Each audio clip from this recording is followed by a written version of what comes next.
हमारे समाज के अंदर कई तरह के लोग पाए जाते हैं। कुछ तो अच्छे होते हैं, कुछ बुरे होते हैं और कुछ बहुत ही बुरे होते हैं। अच्छे लोग अच्छा ही करते हैं और बुरे लोग अपना बुरा काम करने में नियति रखते हैं। तो आज की घटना में भी कुछ ऐसा ही देखने को मिला है। यहाँ पर एक लड़की होती है जो सड़क के किनारे चाय की टपरी चलाया करती है। खूबसूरत है, जवान है, लेकिन यहाँ पर कुछ बुरे लोग अपनी बुराई का काम करने के लिए वहाँ पर आते हैं और कुछ अच्छे लोग अपनी अच्छाई दिखाते हैं उस लड़की के साथ। कौन थी वह लड़की और क्या क्या उसके साथ घटता है, पूरी सच्चाई जानने के लिए वीडियो को अंत तक जरूर देखें। नमस्कार दोस्तों, मेरा नाम है जीतू सौरौत और आप लोग देख रहे हो ब्रेन डिमांड चैनल। वीडियो को ज़्यादा से ज़्यादा शेयर करें और पेज को फॉलो करना ना भूलें।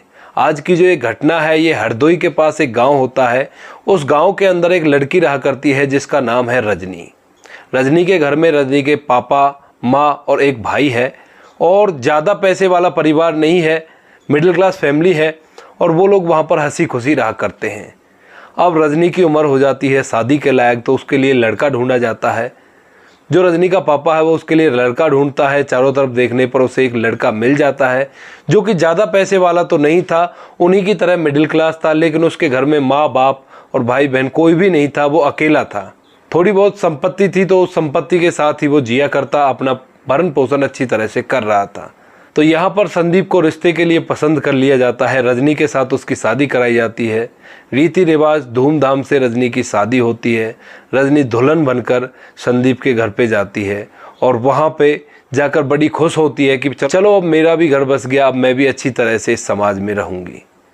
यहाँ पर आने के बाद लगभग 10-15 दिन के बाद ही उसके पति को थोड़ी थोड़ी एलर्जी होने लगती है। उसके बाद चेकअप करवाया जाता है, पता लगाया जाता है तो पता चलता है कि इसको कुष्ठ रोग हो चुका है।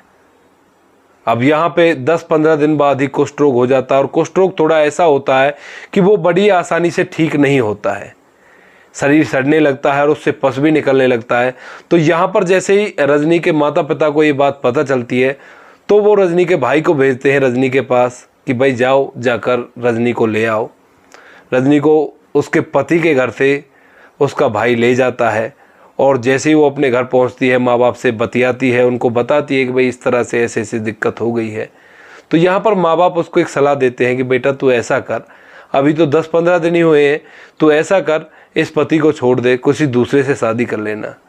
तो यहाँ पर रजनी बड़ी ही विनम्रता के साथ अपने पिता और माता को एक जवाब देती है कि पिताजी अगर दूसरे को भी ऐसी ही बीमारी हो गई तो मैं कहाँ जाऊँगी। मैंने अपने जीवन में एक बार शादी की है और मैं इन्हीं की बनकर रहूँगी जीवन भर। फिलहाल मेरे पति को मेरी सबसे ज़्यादा ज़रूरत है तो मैं अभी यहाँ से जा रही हूँ और आप लोग अगर इस तरह की राय देना मुझे चाहते हो तो आप लोग मुझसे कोई ताल्लुकात मत रखना। ऐसा कहकर रजनी वहाँ से अपने पति के पास आ जाती है जो कि बीमार था और वह खाट में पड़ा हुआ था। अब धीरे धीरे रजनी उसका इलाज करवा रही थी और इलाज के चलते जो थोड़ी बहुत प्रॉपर्टी या घर में थोड़ा बहुत पैसा रुपया रखा था वो भी उसमें खर्च हो जाता है। लेकिन यहाँ पर जो रजनी का पति था उसकी बीमारी में कोई फ़र्क नहीं पड़ता है। अब इसके बाद रजनी खाने के लिए भी परेशान होने लगती है, यानी कि खाने के भी उनके पास पैसे नहीं थे। तो रजनी यहाँ पर एक फ़ैसला लेती है। वो सोचती है कि इससे अच्छा तो कुछ ना कुछ काम किया जाए। तो किसी से थोड़ा बहुत पैसे का सहारा लेकर वो यहाँ पे एक चाय की टपरी खोलती है एक रोड के किनारे पर। रजनी खूबसूरत थी, जवान थी और वो टपरी पर बैठी रहती है। तो यहाँ पर उसकी जो चाय की टपरी थी वो काफ़ी अच्छी तरह से चलने लगती है। क्योंकि दोस्तों रजनी इतनी खूबसूरत थी, कुछ लोग तो उसे देखने के लिए ही उस टपरी पर आ जाया करते और वहाँ पर बैठा करते और जैसे ही बैठते थे तो कुछ खाने पीने के लिए भी वहाँ पर ले लिया करते। वहाँ पर वो खाने पीने के लिए कोल्ड ड्रिंक वगैरह और ये चिप्स वगैरह, बिस्कुट वगैरह सभी चीज़ें रखा करती थी। अब दोस्तों इसी तरह से दिन गुजर रहे थे। कई दिन ऐसे ही करके निकल जाते हैं। लेकिन एक दिन क्या होता है, शाम को कुछ बदमाश लड़के बाइक पर आते हैं और आने के बाद उनके पास शराब थी और वो रजनी से कहने लगते हैं कि हम लोग यहाँ पर शराब पी लें। लेकिन रजनी यहाँ पे उनको साफ इनकार कर देती है कि भाई यहाँ पर शराब पीने की जगह ये नहीं है। अब दोस्तों उसके बाद वो लड़के चले जाते हैं और दूसरी जगह जाकर शराब पी लेते हैं। लेकिन उन लड़कों के दिमाग में उस रजनी की छवि छप चुकी थी। अब वो शराब पीने के बाद वापस आते हैं और रजनी को पैसों का लालच देते हैं और कहते हैं कि तू हमारी इच्छा पूरी कर दे, हम तुम्हें 5,000 रुपये देंगे। लेकिन रजनी यहाँ पे जो पूरी की पूरी पतिव्रता थी वो उनको साफ इनकार कर देती है और उनसे कहती है कि तुम्हारी भलाई इसी में है कि तुम यहाँ से भाग जाओ। लेकिन लड़के थोड़ी और बदतमीजी करते हैं उसके साथ, तो रजनी यहाँ पर पुलिस को फ़ोन मिला देती है। पुलिस आती है लेकिन उससे पहले वो बदमाश लड़के वहाँ से भाग जाते हैं। जाते जाते उनमें से एक लड़का कहता है कि चलो आज तो तुम बच गई, तूने पुलिस को फ़ोन कर दिया, पुलिस आने वाली होगी, लेकिन फिर किसी दिन तुझे देख लेंगे। अब दोस्तों इसके बाद रजनी काफ़ी ज़्यादा परेशान है। पति उसका बीमार है जो कि कुछ कर धर नहीं सकता, और यहाँ पर पति की बीमारी में पैसा लगाने के लिए उसने रोज़गार खोला है और यहाँ पर भी इस तरह की आफत उसके ऊपर आने लगी। तो यहाँ पर अभी जिन बदमाश लड़कों का मैंने जिक्र किया था वो समाज के वो बुरे इंसान हैं जो अपनी बुराइयाँ करना कभी नहीं छोड़ते। इससे आगे अच्छे इंसानों का भी चर्चा इसमें आएगा। तो दोस्तों अब इसके बाद जो रजनी है वो अपना चिंता में डूबकर उस काम को आगे बढ़ाती है, लेकिन वो कहते हैं ना कि भगवान सहारा ज़रूर देता है, उसके घर देर है अंधेर नहीं। तो ऐसा ही करते एक और औरत उसके पास में सब्जी का ठेला लगाने लगती है। तो यहाँ पर एक से भले दो हो जाते हैं। सुबह जब रजनी आती तो उसी टाइम पर वो भी औरत उसके पास आया करती, और शाम को जब वो जाया करती रजनी तो उसी टाइम पे वो औरत भी जाया करती। अब यहाँ पे वो दो औरतें हो गई थी और यहाँ पे खुला जगह भी था, तो इस वजह से उन बदमाशों की हिम्मत दोबारा से नहीं पड़ती।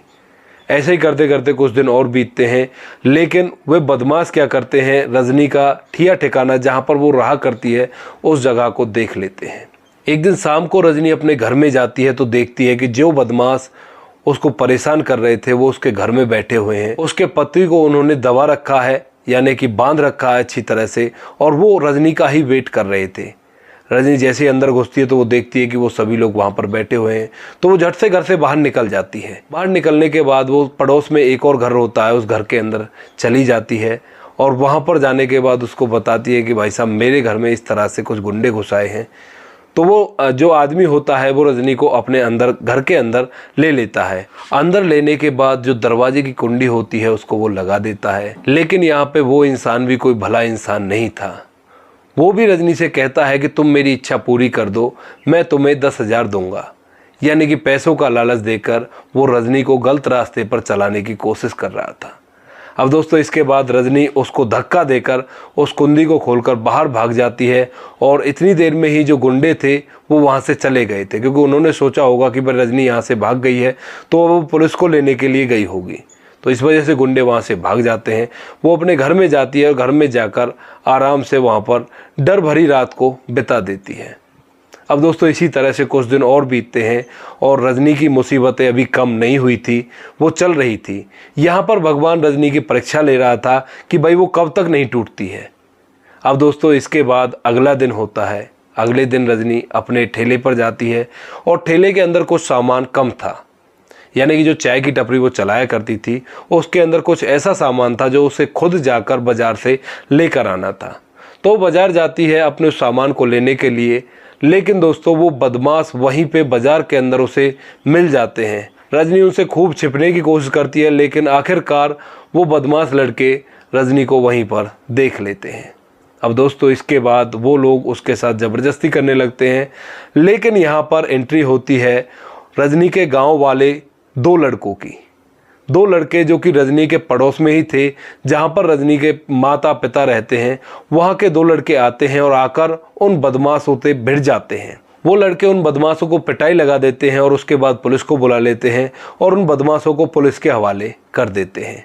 और रजनी से कहते हैं कि बहन ये लो, तुम हमारा फ़ोन नंबर ले लो और कोई भी दिक्कत अगर तुम्हें आए तो हमें बेझिझक फ़ोन कर देना, हम लोग वहीं पर आकर तुम्हारी समस्या का समाधान कर देंगे। तो यहाँ पर रजनी उनका नंबर लेकर उनको धन्यवाद देकर अपने ठेले पर आ जाती है और इसी तरह से अपने काम को आगे बढ़ाने लगती है। अब जो रजनी का पति था उसका भी जो कुष्ठ रोग था इलाज करवाते करवाते ठीक हो जाता है, लेकिन दोस्तों जो रजनी का पति था वो अय्याश किस्म का इंसान था, शराबी कबाबी इंसान था। तो जैसे ही वो ठीक होता है उसके 2-3 दिन बाद ही वो अपनी एक और गर्लफ्रेंड को लेकर रजनी के पास, रजनी के ही चाय की टपरी पर पहुंच जाता है और कहता है कि देखो ये हमारी प्रेमिका है, और प्रेमिका से कहता है कि ये हमारी पत्नी है। तो यहाँ पर रजनी उसको धमकाती है और उसको वहाँ से टरा देती है, यानी कि भगा देती है उसको वहाँ से। तो संदीप वहाँ से चला जाता है, शाम को घर आता है। रजनी उसको समझाती है कि भाई ऐसा करना ठीक नहीं है, और तू ऐसा करेगा अभी तेरी बीमारी ठीक हुई है, कोई फिर से दिक्कत होगी तो। लेकिन यहाँ पर संदीप उल्टा रजनी को ही धमका देता है और कह देता है कि मैं तो जैसा मेरा मन करेगा मैं वैसे रहूँगा, तू होती कौन है। तो यहाँ पर रजनी एक बार फिर से उससे कहती है मैंने तुझे ठीक कराने के लिए क्या क्या पापड़ नहीं बेले। लेकिन जो संदीप है वो एहसान फरामोश हो जाता है और उससे धमका कर वो वहाँ से निकल जाता है अपना शराब पीने के लिए। इन दिनों में वो कुछ ज़्यादा ही शराब पीता है और शराब पीने के कारण जो उसका रोग था, कुष्ठ रोग, वो दोबारा से वापस आ जाता है और एक बार फिर से वो खाट को पकड़ लेता है। फिर से एक बार उसका कुष्ठ रोग जोरों तोरों से हो जाता है और उससे खाट से उठा भी नहीं जाता। अब इसके बाद वो रजनी से कहता है कि मेरा इलाज करवाओ, मुझे ठीक करवाओ। रजनी यहाँ पे कहती है अब उसी को ले आओ जिसको तुम उस रात मेरे चाय की टपरी पर लेकर आए थे, वही तुम्हारा इलाज करेगी, वही तुम्हारा ख्याल रखेगी। लेकिन यहाँ पर संदीप रोने लगता है और जो रजनी होती है वो भी उपल्ले मन से ही इस बात को कह रही थी। उसके बाद वो अपने पति की केयर करती है, केयर करने के बाद उसका इलाज कराती है और कुछ दिनों के बाद उसका इलाज हो भी जाता है। जैसे उसका इलाज होता है तो अब जो उसका पति है वो सुधर चुका है, वो उससे अच्छी तरह से पेश आता है, उसका कहा मानता है और बाज़ार का जो काम होता है उसको वो कर देता है और रजनी अपने चाय की टपरी को अच्छी तरह से चला रही है। अब दोस्तों ये टपरी काफ़ी अच्छी तरह से चलती है और इसको वो धीरे धीरे बढ़ाकर इसको एक रेस्टोरेंट में तब्दील कर देती है, अपनी जगह लेती है और उस जगह पर एक बिल्डिंग बनाती है और उसके अंदर रेस्टोरेंट बना देती है। खुद मालकिन की पोस्ट पर वहाँ पर रहती है और इसके नीचे 10-12 लोग और काम किया करते हैं। तो ये थी कहानी उस लड़की की जिसने इतने बुरा टाइम देखने के बाद भी कोई गलत कदम नहीं उठाया।